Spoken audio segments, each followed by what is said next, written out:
Welcome students. In this session, we will discuss about the magnetic field due to a toroidal solenoid. Toroidal solenoid के कारण से magnetic field क्या है? बच्चों सबसे पहले तो आपको मालूम होना चाहिए कि what is a solenoid. Solenoid तो आपको बताया ही था पिछले वीडियो में कि जैसे मान लीजिए ये कोई सिलेंडर है, इस सिलेंडर के ऊपर आपने क्या है ये वायर को लपेट ट्विस्ट कर दिया ऐसे, ठीक है। पर एक चीज ध्यान रखना, ये this will become a solenoid, ठीक है। ये एक सोलिनॉइड हो गए। बहुत सारे इतने कम टर्म नहीं रहेंगे, बहुत सारे टर्म होंगे। जैसे आप कभी एग्जांपल के तौर पे सोच सकते हो, फिजिक्स लैब में देखे होंगे ये रियोस्टेट।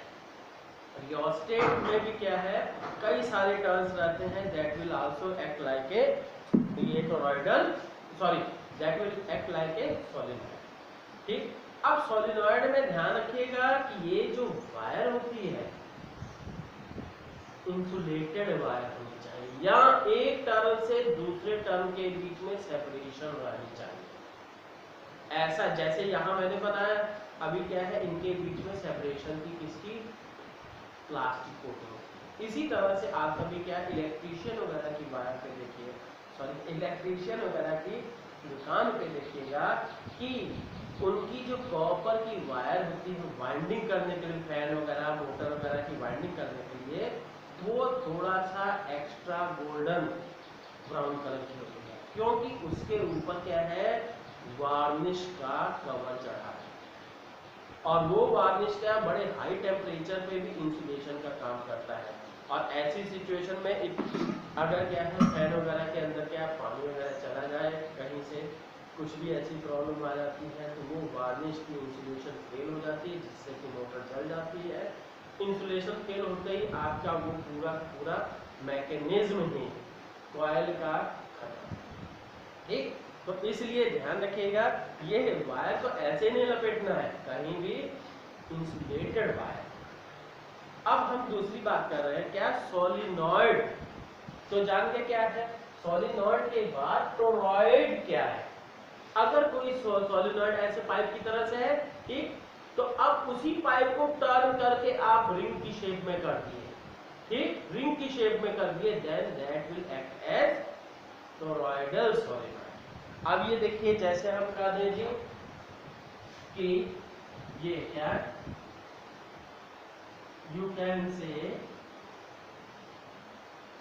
ये देखिए बच्चों ये हम पाइप की बात नहीं कर रहे हैं, केवल और केवल क्या है पूरे टर्म्स को ही शो कर रहे हैं। और ये क्या है इस तरह से फॉर्म होगा, ठीक। अब एक वायर से करंट जाएगा, एक वायर से करंट जाएगा और एक वायर से करंट आएगा, ठीक। तो हमारा पर्पस पूरा सॉल्व होगा। अब यहाँ पे बात कर रहे हैं क्या, इसी वायर जैसे सोलिनॉइड को हमने यहाँ इसके डायमीटर के अलावा काट कर दिया है, ठीक। What will happen, you will get two bowl, आपको दो कटोरी शेप की मिलेगी, ठीक। उसी तरह से इसको भी आपने ऐसे कट कर दिया, देन यू विल ऑब्जर्व ये पाइप इन दिस वे, एक ये हो गया, ठीक, ये बाहर की साइड कर दे रहे हैं और दूसरा क्या है एक अंदर की साइड कर दे रहे हैं, ठीक। अब ये एज्यूम किया गया, काटा नहीं गया है, ठीक है, ध्यान रखिएगा, एज्यूम कर रहे हैं हम कि इसको काट दिया। अब ये क्या है हर एक के लिए टर्न्स के लिए दिस, ये वायर हो गई, पाइप अगर एज्यूम करोगे काटा है तो वायर भी कटेगी ना साथ में। तो अब यहां से इसके लिए हमने ये कर दिया जी,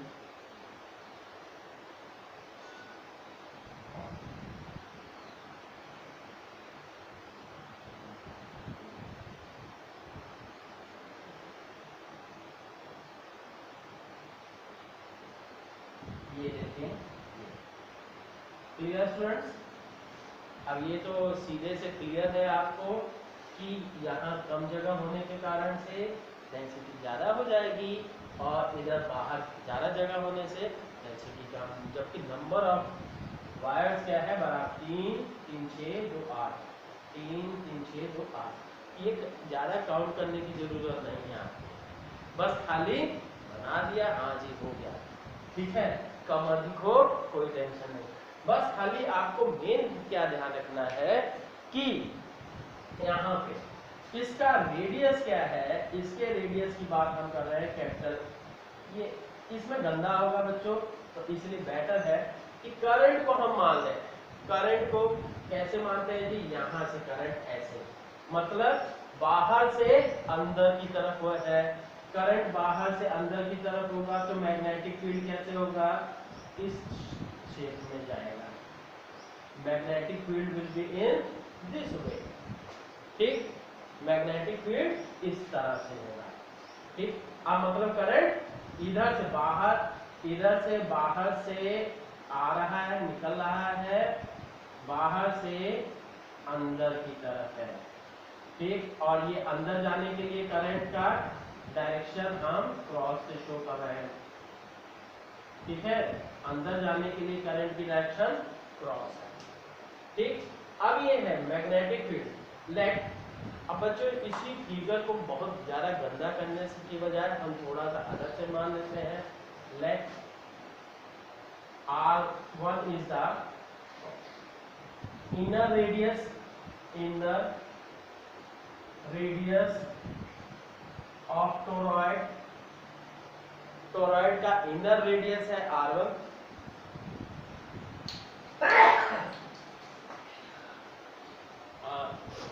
टोरॉइड का इनर रेडियस है R1, और दूसरी बात हम कर रहे हैं R2 is the outer radius of toroid. और नेक्स्ट क्या, ये this shows outward current and this shows inward current, ये इनवर्ड करंट। इतनी चीजें आपको पता चलती। अब हम बात कर रहे हैं क्या, एम्पीरियल लूप की। तो let us see an Amperian loop. कोई एम्पीरियल लूप मान लेते हैं जी, पहले ये बाहर है, ठीक। इसका and small r is the average radius कर देते हैं, and small r is the, ये स्मॉल r की बजाय क्या है, क्योंकि म्यू नॉट है, हाँ चलिए कोई बात नहीं, हाँ तो अब क्या है, small r is the average radius of toroid. बच्चों एवरेज रेडियस का मतलब क्या, कि ये इनर रेडियस हो गया, ये इनर रेडियस हो गया, ये आउटर रेडियस, मतलब ये R1 यहाँ से ये R1 और ये क्या हो गया, यहाँ से यहाँ तक डिस्टेंस R2, दोनों का मतलब R1 plus R2/2, that is मतलब इसके मिडिल की बात कर रहे हैं, ठीक। अब क्या करना है हमें, देखिए एवरेज रेडियस तक आ गए। अब हमें क्या करना है, एम्पीरियल लूप मान लेते हैं जी, Amperian loop of radius capital R, ठीक। कैपिटल R बेटर रहेगा, स्मॉल r भी माने, इसको हम कैपिटल R कर देते हैं। Capital R is the average radius, small r जो है पूरा इसके सेंटर से लेके इनफाइनाइट डिस्टेंस है। Let an Amperian loop of radius small r, ठीक। अब यहाँ पे हम सब केसेस लगाएंगे, क्या क्या केसेस लगेंगे जी। पहला देखिए केस फर्स्ट क्या, case first the current is Amperian loop is outside the, ये क्या, R is greater than R2, मतलब एम्पीरियल लूप। बच्चों ये ध्यान रखिएगा, ये सारा के सारा आप all this arrangement is in the plane of paper, plane of this board. ठीक है. Now first condition हम मानते हैं क्या, imperial loop is greater, radius of imperial loop is greater than R2, मतलब ये बाहर है. ठीक, बाहर के लिए क्या लग जाएगा जी, फर्स्ट क्या फॉर्मूला क्या है आपको पता होना चाहिए कि by ampere, since you know B dot dl equals to mu naught into I, since ये for this कर देते, for this situation I will be equals to I जो अंदर आ रहा है करंट, ये करंट देखिए बाहर आ रहा है, जैसे मैंने अभी बताया था काउंटिंग कर, ठीक, 8 सेगमेंट्स करंट के बाहर आ रहे हैं और 8 सेगमेंट्स अंदर जा रहे हैं, तो नेट करंट विल बी 0. ठीक, so for this I is the equal to 0, क्योंकि inside inward current equal to outward current. Since कर सकते हैं, since inward current equal to outward current, so magnetic field, so B dot dl will be equal to 0. अब बच्चों ज्यादा time खर्चा करने की क्या जरूरत है, सीधे से आप जान गए कि तो अगर ये टोटल 0 है तो इसमें से B 0 होगा. ठीक है, तो अब सिमिलर केस हम बात करते हैं, सिमिलरली हाँ केस 2 की बात कर रहे हैं. R is less than R1, मतलब ये क्या है, दिस इज मतलब Amperian loop is in this space, इस स्पेस में है. Then again for this situation, ठीक, फॉर अगेन फॉर फिर आपने लगा दिया B dot dl equal to mu naught I.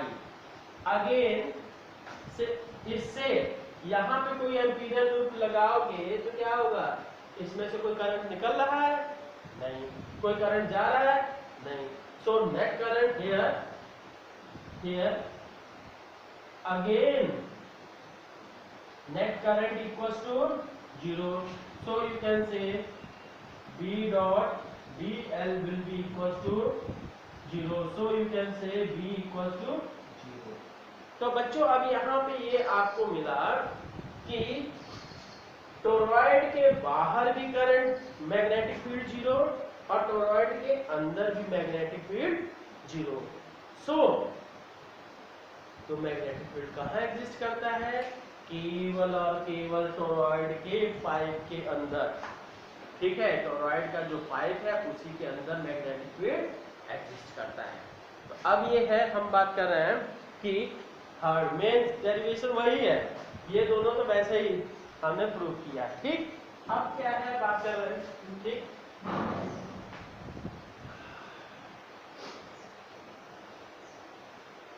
हाँ केस थर्ड बात कर रहे हैं जी.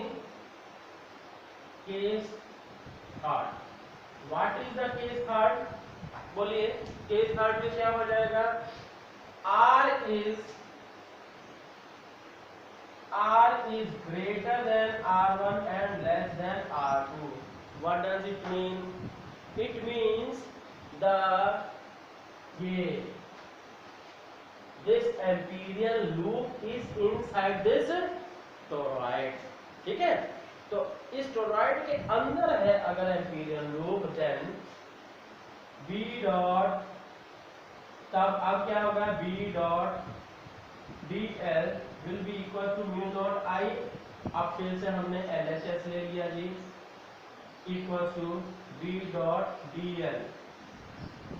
अब बच्चों आपको मालूम होना चाहिए करंट एलिमेंट भी ऐसे ही और मैग्नेटिक फील्ड भी ऐसे ही सेम डायरेक्शन में, तो क्या है B dl फॉर 0 डिग्री. तो अब यहाँ से क्या है, B कांस्टेंट होगा तो dl का इंटीग्रेशन कर दीजिए, तो that will become b into 2 pi, radius को हमने एवरेज रेडियस को क्या माना था, कैपिटल R, ठीक, capital R। This is the equation number 1, this is the equation number 2। Again RHS क्या हो जाएगा, RHS will be equal to mu naught into I, here I is equal to क्या होगा, नंबर ऑफ टर्न्स।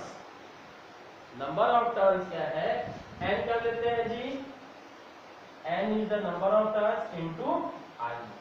लेट यहां मान लिया गया कि n क्या है, नंबर ऑफ टर्न्स है, तो इसलिए RHS will be equal to mu naught into n into I। So this is equation number 3rd। From equation number first में पुट कर दोगे तो क्या आ जाएगा, b into 2 pi r equals to mu naught n I, ठीक, ये n है, जाके सही कर दो नहीं तो अभी बोलोगे, ठीक। अब ये क्या है, ये आ गया, तो सो यू कैन से this, so you can say b equals to mu naught n by 2 pi r into I, since n by 2 pi r equals to n, that is number of turns per unit length, per unit length है number of turns, तब क्या हो जाएगा, then b will be equal to mu naught n I। बच्चों ये याद होगा कि सोलेनॉइड के लिए भी यही फॉर्मूला था, बस ये ध्यान रखना है कि नंबर ऑफ टर्न्स ये क्या है, small n is not number of turns, it is number of turns per unit length. तो अब ये है, आप सभी इससे रिलेटेड कुछ न्यूमेरिकल वगैरह भी करिएगा, है ना।